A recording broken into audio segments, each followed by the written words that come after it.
అన్నా అది సచ్చేలా ఉన్నాడన్నా. చావాలనే కదరా కొట్టేది. నా దందా కొట్టొస్తే వదిలేస్తానా? పాతేస్తాను. నా కొడకల్లారా ప్రాణాలు తోడేస్తా. అన్నా ఏంట్రా నీ కొడుకు వచ్చాడు. వాడిక్కడికి ఎందుకు వచ్చాడు రా?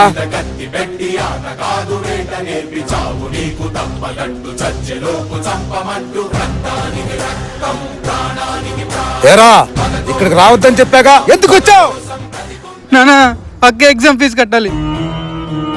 సుబ్రహ్మణ్యం అన్నా ఆ నెంబర్కి 20,000 ఫోన్ పే చేయి. అలాగే అన్నా. ఇంక నువ్వు వెళ్ళు. అలాగే నాన్న. షాపింగ్కి వెళ్ళాలి, బట్టలన్నీ అయిపోయినాయి. షాపింగ్కి వెళ్ళాలంటే డబ్బులు ఉండాలి. నీ దగ్గర ఉన్నాయా? లేవు. మరి అలా సూర్య ఉన్నాడుగా, ఫోన్ చేస్తా.